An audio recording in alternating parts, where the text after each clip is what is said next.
பச்சை மிளகாய், சின்ன வெங்காயம், ராகி, தயிர்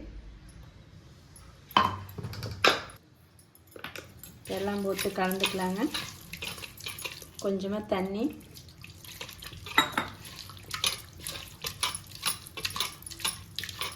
ஆடி மாத கூழ் இது மாதிரி செஞ்சு சாப்பிட்டு பாருங்கள்.